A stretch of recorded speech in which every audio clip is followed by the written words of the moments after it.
الحمد لله رب العالمين والصلاة والسلام على سيد الأنبياء والمرسلين أما بعد فأعوذ بالله من الشيطان الرجيم بسم الله الرحمن الرحيم الصلاة والسلام عليك يا رسول الله وعلى آلك وصحابك يا حبيب الله الصلاة والسلام عليك يا نبي الله وعلى آلك وصحابك يا نور الله۔ اللہ کے آخری نبی صلی اللہ تعالی علیہ وآلہ وسلم نے ارشاد فرمایا، حیث ما کنتم فصلوا علی فإن صلاتکم تبلغونی، یعنی تم جہاں بھی رہو مجھ پر درود پاک پڑھا کرو کیونکہ تمہارا درود پاک مجھ تک پہنچ جاتا ہے۔ عزیزان گرامی، انشاءاللہ آج کے بیان میں ہم اللہ پاک کی رحمت کے واقعات، حصول رحمت کے طریقے اور رحمت الہی سے محرومی کے اسباب سنیں گے۔ آئیے ہم سب سے پہلے ایک رحمت بری حکایت سنتے ہیں۔ حضرت جابر رضی اللہ تعالیٰ عنہ فرماتے ہیں کہ حضور نبی پاک صاحب الاولاق صلی اللہ تعالیٰ علیہ وآلہ وسلم ہمارے پاس تشریف لائے اور ارشاد فرمایا، ابھی میرے پاس میرے خلیل جبریل علیہ السلام آئے اور کہا، اے محمد صلی اللہ علیہ وسلم، اس ذات کی قسم جس نے آپ کو حق کے ساتھ بھیجا، اللہ پاک کے ایک بندے نے سمندر میں ایک پہاڑ کی چوٹی پر 500 سال تک عبادت کی۔ اس پہاڑ کی چوڑائی اور لمبائی 30 ہاتھ تھی۔ اللہ پاک اس کے لیے انگلی جتنی چوڑی شیریں نہر نکالتا جس میں آہستہ آہستہ میٹھا پانی بہتا اور پہاڑ کے نیچے جمع ہو جاتا، اور ہر رات انار کے درخت سے ایک انار نکلتا۔ جب شام ہوتی تو نیچے اترتا، وضو کرتا اور وہ انار لے کر کھا لیتا، پھر نماز کے لیے کھڑا ہو جاتا۔ اس نے بوقت وصال اللہ پاک سے سوال کیا کہ وہ سجدے کی حالت میں اس کی روح قبض فرمائے، یہاں تک کہ بروز قیامت بھی وہ سجدے کی حالت میں اٹھایا جائے۔ حضرت جبریل علیہ السلام نے کہا، جب اسے قیامت کے دن اٹھایا جائے گا اور وہ اللہ پاک کے سامنے کھڑا ہوگا تو اللہ پاک اس کے متعلق ارشاد فرمائے گا، میرے بندے کو میری رحمت سے جنت میں داخل کر دو۔ وہ عرض کرے گا، اے میرے پروردگار، بلکہ میرا عمل سے۔ اللہ پاک ارشاد فرمائے گا، میرے بندے کو میری رحمت سے جنت میں داخل کر دو۔ وہ پھر عرض کرے گا، اے میرے پروردگار، بلکہ میرے عمل سے۔ تو اللہ پاک فرشتوں سے فرمائے گا، میرے بندے کو عمل کا میری دی گئی نعمتوں سے موازنہ کرو۔ تو آنکھ کی نعمت اس کی 500 سال عبادت کو گھیر لے گی اور باقی جسم کی نعمتیں اس پر زائد ہو جائے گی۔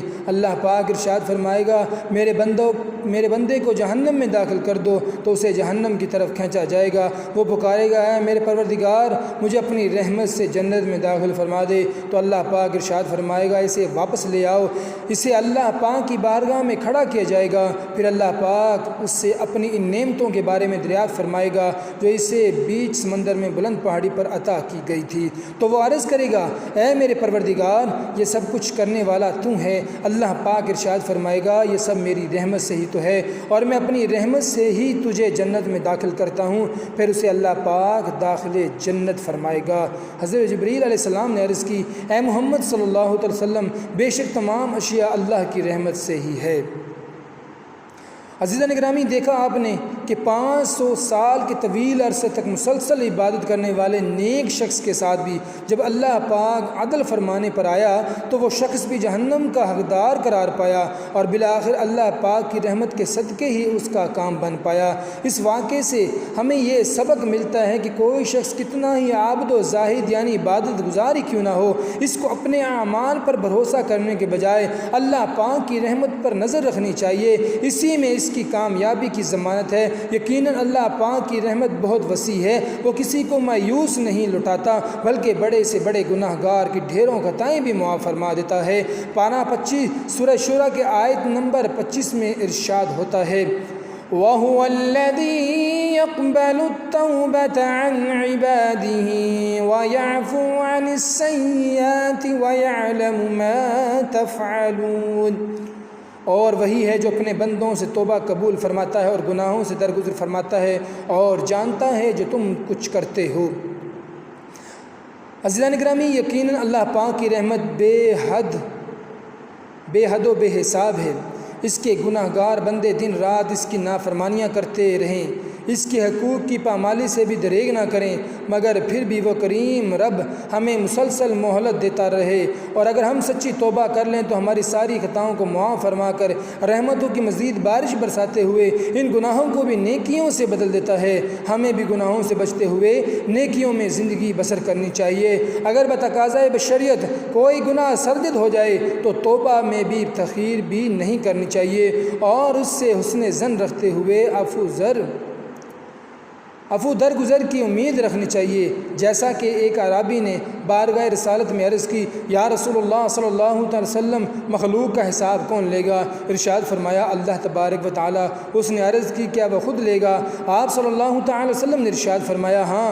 تو وہ اعرابی مسکرا کر دیا۔ آپ صلی اللہ علیہ وسلم نے اس سے مسکرانے کی وجہ پوچھی تو اس نے عرض کی، کریم جب کسی پر قدرت پاتا ہے تو معاف کر دیتا ہے، جب حساب لیتا ہے تو درگزر فرما دیتا ہے۔ تو آپ صلی اللہ علیہ وسلم نے ارشاد فرمایا، اعرابی نے سچ کہا، جان لو اللہ پاک سے بڑا کریم کوئی نہیں، وہ سب کریموں سے بڑھ کر کریم ہے۔ پھر اس اعرابی نے عربی میں چند اشعار کہے جن کا مفہوم کچھ یوں ہے، کریم کا حق جب کسی شخص کے نزدیک متعین ہو جائے تو وہ اپنی عزت کی وجہ سے اسے معاف فرما دیتا ہے، وہ نافرمان سے درگزر کر کے اس کے گناہ بخش دیتا ہے، حالانکہ اس کا گناہ گار اور مجرم ہونا ثابت ہوتا ہے۔ عزیزان گرامی، ہمیں بھی اپنے پالنے والے، ہر دم رحمت نازل فرمانے والے، مصیبتوں سے بچانے والے اور ہماری بخشش و مغفرت کرنے والے رب سے ہمیشہ خیر کی امید اور اچھا گمان رکھنا چاہیے۔ یاد رہے کہ اللہ تعالیٰ سے اچھا گمان، حسن ظن رکھنا واجب ہے۔ اس کی رحمت سے ہرگز مایوس نہیں ہونا چاہیے۔ وہ قدرت والا جسے چاہے جیسے چاہے نواز دے، وہ چاہے تو کسی ایک گناہ پر ہماری پکڑ فرما لے، اور چاہے تو ایک نیکی پر ہی اپنے فضل و کرم سے بخشش و مغفرت فرما دے۔ اللہ پاک گناہ گاروں کی ڈھارس بندھانے کے لیے انہیں بخشش کی نوید یعنی خوشخبری سناتے ہوئے پارہ 24 سورہ زمر کی آیت نمبر 53 میں ارشاد فرماتا ہے، قُلْ يَا عِبَادِيَ الَّذِينَ أَسْرَفُوا عَلَىٰ أَنفُسِهِمْ لَا تَقْنَطُوا مِن رَّحْمَةِ اللَّهِ إِنَّ اللَّهَ يَغْفِرُ الذُّنُوبَ جَمِيعًا إِنَّهُ هُوَ الْغَفُورُ الرَّحِيمُ۔ تم فرماؤ، اے میرے وہ بندو جنہوں نے اپنی جانوں پر زیادتی کی، اللہ کی رحمت سے مایوس نہ ہونا، بے شک اللہ سب گناہوں کو بخش دیتا ہے، بے شک وہی بخشنے والا مہربان ہے۔ عزیزان گرامی، یقیناً اللہ پاک کی رحمت کی کوئی حد نہیں ہے، اور اس کی رحمت نیک اور بد سب کو پہنچتی ہے۔ منقول ہے کہ حضرت موسیٰ کلیم اللہ علیہ نبینا وعلیہ السلام اپنی مناجات دعا میں عرض کی، یا رب، اللہ پاک نے ارشاد فرمایا، لبیک یا موسیٰ۔ آپ علیہ السلام نے عرض کی، یا اللہ پاک، تو مالک ہے، میری کیا حیثیت کہ تو مجھے لبیک کہہ کر جواب دے؟ تو اللہ پاک نے ارشاد فرمایا، مجھے یہ پسند ہے کہ کوئی بندہ مجھے یا رب پکارے تو میں اسے لبیک کہہ کر جواب دوں۔ حضرت موسیٰ علیہ السلام نے عرض کی، یا رب، کیا یہ ہر فرما بردار بندے کے لیے ہے؟ ارشاد ہوا، ہاں، بلکہ ہر گناہ گار بندے کے لیے بھی ہے۔ تو حضرت موسیٰ علیہ السلام نے عرض کی، فرما بردار کے لیے تو اس کی اطاعت کے سبب ہے، اور گناہ گار پر یہ کرم کس وجہ سے؟ تو جواب ارشاد ہوا، اے موسیٰ، اگر میں بھلائی کرنے والے کو اس کی بھلائی کا بدلہ دوں اور برائی کرنے والے کو اس کی برائی کی وجہ سے احسان نہ کروں تو میرا جود و کرم کہاں جائے گا؟ عزیزان گرامی، یقین اللہ پاک اپنے بندوں پر رحیم و کریم ہے، مگر اس کا مطلب ہرگز یہ نہیں کہ بندے اس کی نافرمانیاں کریں، اس کے احکامات پر عمل کرنے میں سستی کریں، اور پھر بھی اس کی رحمت سے امید لگائے رہیں، جان بوجھ کر نمازیں قضا کرتے رہیں، اور یہ ذہن بنائے رہیں کہ اللہ پاک کی رحمت بہت بڑی ہے، بلا عذر شرعی ماہ رمضان مبارک کے فرض روزے جان بوجھ کر چھوڑتے رہیں، اور یہ ذہن بنائے رہیں کہ اللہ پاک کی رحمت بہت بڑی ہے۔ اللہ پاک کی رحمت سے بخش و مغفرت کی امید ضرور ہونی چاہیے، مگر ساتھ ہی نیک اعمال بھی کرنے چاہیے۔ اللہ پاک کی رحمت سے متعلق لوگوں میں غلط فہمی پائی جاتی ہے کہ عموماً گناہ گار بے عمل لوگ اللہ پاک کی رحمت کو دلیل بنا کر اپنی گرفت کے بارے میں بے فکر ہو جاتے ہیں، اور اس طرح کی باتیں بناتے ہیں کہ ہمیں کامل یقین ہے کہ اللہ پاک ہمیں عذاب نہ دے گا، اس کی رحمت بہت وسیع ہے، ہم اگر تھوڑے بہت گناہ کر بھی لیں تو اس کی رحمت کے خزانوں میں کمی تھوڑی آ جائے گی، وغیرہ وغیرہ یاد رہے، ایسے خیالات رکھنے والوں کی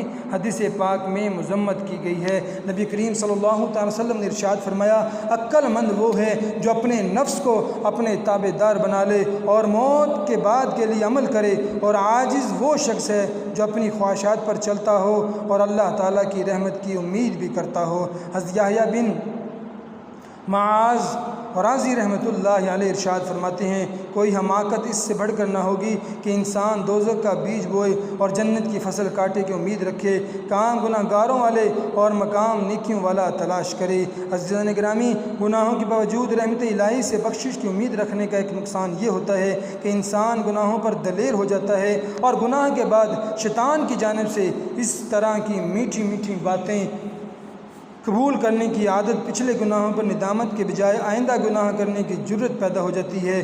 دوسرا نقصان یہ ہوتا ہے کہ ایسے شخص کو نصیحت کی بات بری محسوس ہوتی ہے اور معاذ اللہ ایسا شخص کبھی تو عذابات پر مشتمل آیات و حدیث سے بیزاری کا اظہار بھی کر دیتا ہے۔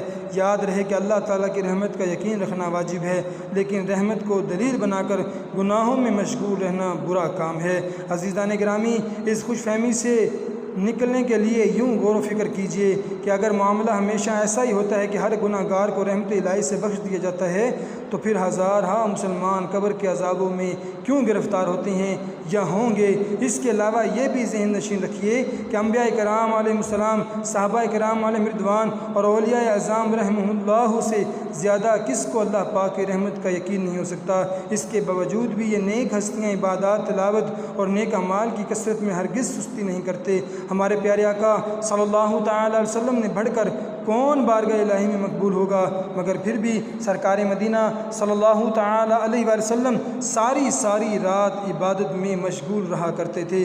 چنانچہ ام المومنین حضرت عائشہ صدیقہ رضی اللہ تعالیٰ عنہ فرماتی ہیں کہ نور کے پیکر تمام نبیوں کے سرور صلی اللہ تعالی وسلم رات کو اٹھ کر نماز ادا فرماتے ہیں، یہاں تک کہ آپ صلی اللہ علیہ وسلم کے قدمین شریفین سوج گئے۔ میں نے عرض کی، آپ ایسا کیوں کرتے ہیں حالانکہ اللہ پاک نے آپ صلی اللہ علیہ وسلم کے سبب سے آپ کے اگلوں اور پچھلوں کے گناہ معاف فرما دی ہیں؟ تو ارشاد فرمایا کہ میں اللہ پاک کا شکر گزار بندہ بننا پسند نہ کروں۔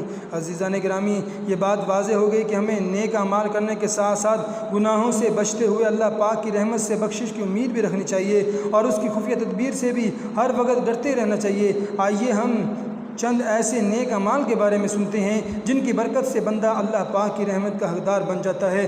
چنانچہ رحمت الہی کا مستحق بنانے والا ایک عمل اللہ پاک کا ذکر کرنا بھی ہے۔ ذکر اللہ میں دلوں کا چین ہے، ذکر اللہ سے بیماریوں اور رنج و غم سے نجات ملتی ہے، ذکر اللہ سے تنگ دستی دور ہوتی ہے اور ذکر اللہ کرنے والا ہر وقت رحمت خداوندی کے سائے میں رہتا ہے۔ فرمان مصطفیٰ صلی اللہ علیہ وسلم ہے، اللہ پاک فرماتا ہے جب کوئی بندہ میرا ذکر کرتا ہے تو میں اس کے ساتھ ہوتا ہوں، اور اگر وہ مجھے تنہائی میں یاد کرتا ہے تو میں بھی اسے تنہا میں یاد کرتا ہوں، اور اگر وہ میرا ذکر کسی مجمع میں کرتا ہے تو میں اس سے بہتر مجمع میں اس کا ذکر کرتا ہوں۔ اگر وہ ایک بلشت مجھ سے قریب ہوتا ہے تو میری رحمت اس سے ایک ہاتھ قریب ہو جاتی ہے، اور اگر وہ ایک ہاتھ میرے قریب آتا ہے تو میری رحمت اس سے 2 ہاتھ قریب ہو جاتی ہے، اور اگر وہ میرے پاس چلتے ہوئے آتا ہے تو میری رحمت اس کے پاس دوڑتی ہوئی آتی ہے۔ سبحان اللہ، رحمت الہی کا مستحق بنانے والا ایک عمل خوف خدا بھی ہے۔ خوف خدا کی برکت سے گناہوں سے بچنا آسان ہو جاتا ہے۔ خوف خدا سے فکر و آخرت پیدا ہوتی ہے۔ خوف خدا رکھنے والے کو 2 جنتیں ملیں گی۔ خوف خدا رکھنے والے کو سبز موتیوں کا محل عطا کیا جائے گا۔ خوف خدا سے بہنے والا آنسو چہرے کے جس حصے پر بہتا ہے وہ جہنم پر حرام ہو جاتا ہے۔ حضرت نصر بن سعد رحمۃ اللہ علیہ فرماتے ہیں، کسی کی آنکھ سے خوف الہی سے آنسو بہتے ہیں تو اللہ پاک اس کے چہرے کو جہنم پر حرام فرما دیتا ہے۔ اگر وہ آنسو اس کے رخسار پر بہہ جائے تو قیامت کے دن تک نہ وہ ذلیل ہوگا اور نہ اس پر کوئی ظلم ہوگا۔ اور اگر کوئی غمگین شخص اللہ پاک کے خوف سے کچھ لوگوں کے درمیان میں روئے تو اللہ پاک اس کے رونے کے سبب ان لوگوں پر بھی رحم فرماتا ہے۔ آنسو کے علاوہ ہر عمل کا وزن کیا جائے گا اور آنسو کا ایک قطرہ آگ کے سمندروں کو بجھا دیتا ہے۔ رحمت الہی کا مستحق بنانے والا ایک عمل تلاوت قرآن بھی ہے۔ قرآن کریم وحی الہی ہے، یہ اللہ پاک کا قرب پانے کا ذریعہ اور ہدایت کا مجموعہ ہے۔ یہ قیامت کے دن اپنے پڑھنے والوں کی شفاعت کرے گا۔ قیامت کے دن تلاوت کرنے والوں کو کچھ گھبراہٹ نہ ہوگی، نہ ہی ان سے حساب و کتاب لیا جائے گا۔ قرآن پاک کی تلاوت افضل عبادت اور رحمت و برکت کے نزول کا ذریعہ ہے، جیسا کہ حضرت ابو ہریرہ رضی اللہ تعالیٰ عنہ فرماتے ہیں، جس گھر میں قرآن پڑھا جاتا ہے وہ اپنے رہنے والوں پر کشادہ ہوتا ہے، اس کی بلائیں کثیر ہوتی ہیں، اس میں فرشتے حاضر ہوتے ہیں اور شیاطین اس سے نکل جاتے ہیں۔ نبی رحمت صلی اللہ تعالیٰ علیہ وسلم نے ارشاد فرمایا، جو قوم اللہ پاک کے گھروں میں سے کسی ایک گھر میں کتاب اللہ کی تلاوت کرنے اور سیکھنے سکھانے کے لیے جمع ہوتی ہے تو ان پر سکینہ نازل ہوتا ہے، انہیں رحمت ڈھانپ لیتی ہے، ملائکہ انہیں اپنے پروں سے چھوتے ہیں اور اللہ پاک ملائکہ کے سامنے ان کا چرچا فرماتا ہے۔ رحمت الہی کا مستحق بنانے والا ایک عمل مساجد سے محبت کرنا ہے۔ حدیث پاک میں ہے، جو مسجد سے محبت کرتا ہے اللہ پاک اسے اپنا محبوب بنا لیتا ہے۔ مسجدوں میں جانے والے، اللہ پاک کی بات کرنے والے، ذکر و درود میں مشغول رہنے والے سے رحمت الہی کا نزول ہوتا ہے، جیسا کہ نبی کریم صلی اللہ تعالیٰ علیہ وآلہ وسلم نے ارشاد فرمایا، مسجد ہر پرہیزگار کا گھر ہے اور جس کا گھر مسجد ہو اللہ پاک اسے اپنی رحمت، رضا اور پل صراط سے باحفاظت گزار کر اپنی رضا والے گھر جنت کی ضمانت دیتا ہے۔ ایک روایت میں ہے، جب کوئی بندہ ذکر و نماز کے لیے مسجد کو ٹھکانہ بنا لیتا ہے تو اللہ پاک اس سے ایسے خوش ہوتا ہے جیسے لوگ اپنے گمشدہ شخص کے اپنے ہاں آمد پر خوش ہوتے ہیں۔ ارشاد فرمایا، اللہ کریم کے نزدیک کوئی بھی دن عشرہ ذو الحجہ سے زیادہ نہ عظیم ہے اور نہ ان دونوں سے بڑھ کر کسی دن کا نیک عمل اسے محبوب ہے، لہٰذا ان دنوں میں تحلیل یعنی لا الہ الا اللہ، تکبیر یعنی اللہ اکبر اور تحمید یعنی الحمدللہ کی کثرت کرو۔ ارشاد فرمایا، اللہ پاک کے نزدیک عشرہ ذو الحجہ کے دنوں سے افضل کوئی دن نہیں۔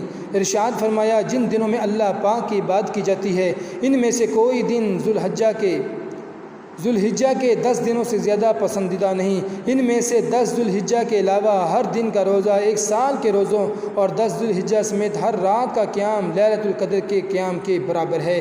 ارشاد فرمایا، اللہ کریم کے نزدیک حج کے اس 10 دنوں سے افضل اور پسندیدہ کوئی دن نہیں، لہٰذا ان دنوں میں سبحان اللہ، الحمدللہ، لا الہ الا اللہ اور اللہ اکبر کی کثرت کیا کرو۔ ایک روایت میں ہے کہ ان دنوں میں سبحان اللہ، الحمدللہ، لا الہ الا اللہ اور ذکر اللہ کی کثرت کیا کرو، اور ان میں سے ایک دن کا روزہ 1 سال کے روزوں کے برابر ہے، اور ان دنوں میں عمل کو 700 گنا بڑھا دیا جاتا ہے۔ ارشاد فرمایا، حج کے 10 دنوں میں کیا گیا عمل اللہ پاک کو بقیہ دنوں میں کیے جانے والے عمل سے زیادہ محبوب ہے۔ صحابہ کرام علیہم رضوان نے عرض کیا، یا رسول اللہ صلی اللہ علیہ وسلم، کیا رائے خدا میں لڑنا بھی؟ ارشاد فرمایا، ہاں، رائے خدا میں لڑنا بھی سوائے اس شخص کے جو اپنی جان و مال کے ساتھ نکلے اور ان دنوں میں سے بھی کچھ بھی واپس نہ لائے۔ قربانی کرنے والے کو قربانی کے جانور کے ہر بال کے بدلے میں ایک نیکی ملتی ہے۔ جس نے خوش دلی سے طالب ثواب ہو کر قربانی کی تو وہ آتش جہنم سے حجاب یعنی روک ہو جائے گی۔ اے فاطمہ، اپنی قربانی کے پاس موجود رہو، کیونکہ اس کے خون کا پہلا قطرہ گرے گا تمہارے سارے گناہ معاف کر دیے جائیں گے۔ جس شخص میں قربانی کرنے کی وسعت ہو پھر بھی وہ قربانی نہ کرے تو وہ ہماری عیدگاہ کے قریب نہ آئے۔ عزیزان گرامی، رحمت الہی کا مستحق بنانے والے اعمال کے متعلق سن رہے تھے کہ اللہ پاک کا ذکر کرنا، خوف خدا رکھنا، تلاوت قرآن کرنا، مساجد سے محبت کرنا، ان میں نماز پڑھنا وغیرہ ایسے اعمال ہے کہ ان کی برکت سے اللہ پاک کی رحمت کا حقدار بن جاتا ہے۔ اللہ پاک ہمیں بھی نیک اعمال کرنے اور گناہوں سے بچنے کی توفیق عطا فرمائے، کیونکہ گناہوں کی نحوست سے بندہ اللہ پاک کی رحمت سے محروم ہو جاتا ہے، جیسا کہ حضرت عبداللہ بن علوی شافعی رحمۃ اللہ علیہ فرماتے ہیں، اللہ پاک کی نظر رحمت سے محروم ہونے اور اس کے ناراض ہونے کی علامت یہ ہے کہ بندہ گناہوں میں مبتلا ہو جاتا ہے، اور ایک گناہ کی نحوست یہ ہوتی ہے کہ بندہ دیگر گناہوں میں پڑ جاتا ہے۔ لہٰذا گناہ خواہ چھوٹا ہو یا بڑا، اس سے بچنے ہی میں عافیت ہے۔ حضرت بلال بن سعد رضی اللہ تعالیٰ عنہ فرماتے ہیں، گناہ کے چھوٹا ہونے کو نہ دیکھو بلکہ یہ دیکھو کہ تم کس کی نافرمانی کر رہے ہو۔ اگر گناہ کا ارادہ کرتے وقت ہماری یہ مدنی سوچ بن جائے کہ میں جس رب کریم کی نافرمانی کر رہا ہوں وہ تو مجھے ہر وقت ہر حال میں دیکھ رہا ہے، تو انشاءاللہ اس طرح کافی حد تک گناہوں سے چھٹکارا نصیب ہو جائے گا۔ یاد رکھیے سارے ہی گناہ رحمت الہی سے محرومی کا سبب ہے۔ آئیے ان میں سے چند گناہوں کے بارے میں سنتے ہیں۔ اللہ پاک کی رحمت سے محرومی کا ایک سبب والدین کی نافرمانی کرنا، انہیں تکلیف پہنچانا، ان کی خدمت سے محروم رہ کر اپنی بخشش و مغفرت نہ کروانا بھی ہے۔ رحمت عالم نور مجسم شاہ بنی آدم صلی اللہ تعالی وسلم نے ارشاد فرمایا، جبریل امین علیہ السلام نے دعا کی، جس نے اپنے والدین یا دونوں میں سے کسی ایک کو پایا لیکن ان کے ساتھ اچھا سلوک نہ کیا اور جہنم میں داخل ہو گیا تو اللہ پاک اسے اپنی رحمت سے دور کرے، تو میں نے کہا آمین۔ عزیزان گرامی، اللہ نے ہمیں والدین کے ساتھ بھلائی کرنے کا حکم دیا۔ اس سے معلوم ہوتا ہے کہ والدین کی خدمت بہت ضروری ہے۔ والدین کے ساتھ بھلائی یہ ہے کہ ایسی کوئی بات نہ کہے اور ایسا کوئی کام نہ کرے جو ان کے لیے باعث تکلیف ہو، اور اپنے بدن اور مال سے ان کی خوب خدمت کرے، ان سے محبت کرے، ان کے پاس اٹھے بیٹھے ان سے گفتگو کرنے اور دیگر تمام کاموں میں ان کا ادب کرے، ان کی خدمت کے لیے اپنا مال انہیں خوش دلی سے پیش کرے، اور جب انہیں ضرورت ہو ان کے پاس حاضر رہے۔ ہمیں بھی چاہیے کہ اپنے والدین کے ساتھ حسن و سلوک سے پیش آئیں اور شریعت کے دائرے میں رہتے ہوئے انہیں راضی کرنے کی ہر ممکن کوشش کریں، کیونکہ ان کی رضا میں اللہ پاک کی رضا اور ان کی ناراضگی میں اللہ پاک کی ناراضگی ہے۔ اللہ پاک کی رحمت سے محرومی کا ایک سبب رشتہ داروں سے قطع رحمی، رشتہ داری توڑنا بھی ہے، لہٰذا خود کو رحمت الہی کا مستحق اور اپنے گھر اور معاشرے کو امن کا گہوارہ بنانے کے لیے اپنی قرابت داروں سے حسن سلوک اور صلہ رحمی کی عادت بنائیے، اور جس قدر ہو سکے قطع تعلق سے بچنے کی کوشش کیجیے، کیونکہ دیگر گناہوں کا وبال تو صرف گناہ کرنے والے پر ہی آتا ہے، مگر رشتہ داری توڑنے کی نحوست کے سبب پوری قوم رحمت الہی سے محروم ہو جاتی ہے۔ جیسا کہ حضرت ابو ہریرہ رضی اللہ تعالیٰ عنہ ایک مرتبہ سرکار مدینہ صلی اللہ تعالی علیہ وآلہ وسلم کی حدیث مبارکہ بیان فرما رہے تھے۔ اس دوران فرمایا، ہر قاطع رحم یعنی رشتہ داری توڑنے والے ہمارے ہماری محفل سے اٹھ جائے۔ ایک نوجوان اٹھ کر اپنی پھوپھی کے ہاں گیا جس سے اس کا کئی سال پرانا جھگڑا تھا۔ جب دونوں ایک دوسرے سے راضی ہو گئے تو اس نوجوان سے پھوپھی نے کہا، تم جا کر اس کا سبب پوچھو، آخر ایسا کیوں ہوا؟ یعنی ابو ہریرہ رضی اللہ تعالیٰ عنہ کے اعلان کی کیا حکمت ہے؟ نوجوان نے حاضر ہو کر جواب پوچھا تو حضرت ابو ہریرہ رضی اللہ تعالیٰ نے فرمایا، میں نے حضور نبی کریم صلی اللہ تعالی وسلم سے یہ سنا ہے، جس قوم میں قاطع رحم یعنی رشتہ داری توڑنے والا ہو، اس قوم پر اللہ پاک کی رحمت کا نزول نہیں ہوتا۔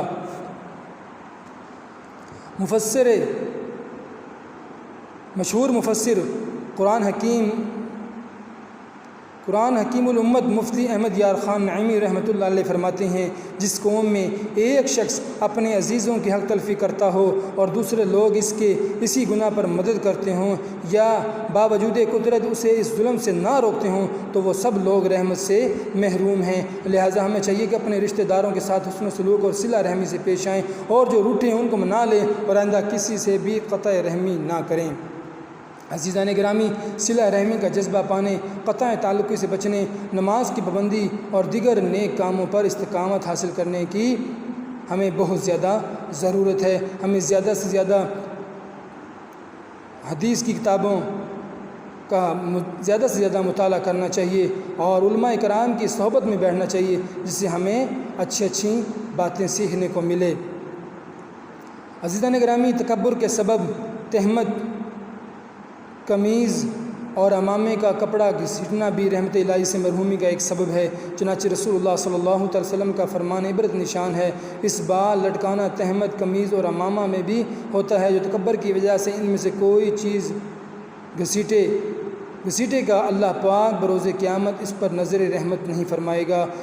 مشہور مفسر قرآن حکیم الامت مفتی احمد یار خان رحمۃ اللہ علیہ فرماتے ہیں، صرف نیچا تہمت ہی مکروہ ممنوع نہیں، بلکہ امامہ کا شملہ، کرتے کا دامن بھی اگر ضرورت سے زیادہ نیچا ہو تو وہ بھی ممنوع ہے، اور اس پر بھی یہی وعید ہے۔ مزید فرماتے ہیں کہ امامہ کا شملہ نصف پیٹھ تک چاہیے، بعض اس سے بھی نیچے رکھتے ہیں، یہ ممنوع ہے، اور قمیض کا دامن بعض لوگ ٹخنوں کے نیچے رکھتے ہیں، یہ بھی ممنوع ہے۔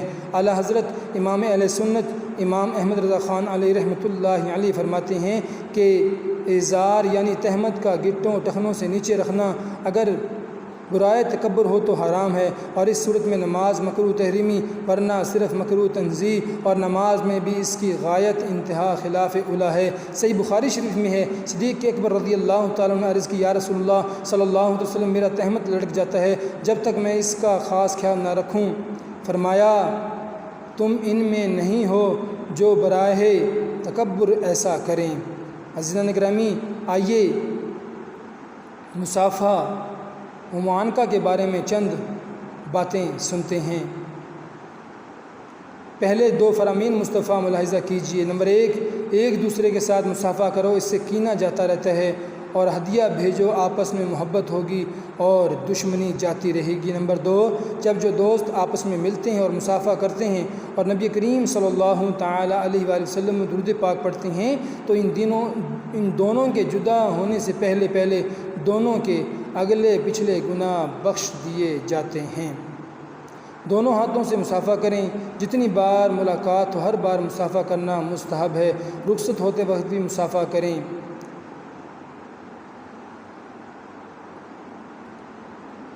اللہ تعالیٰ سے دعا ہے جو کچھ ہم نے آج بیان کے اندر سنا اس پر ہم سب کو عمل کرنے کی توفیق عطا فرمائے، آمین، بجاہ النبی الامین صلی اللہ تعالی علیہ وآلہ وسلم۔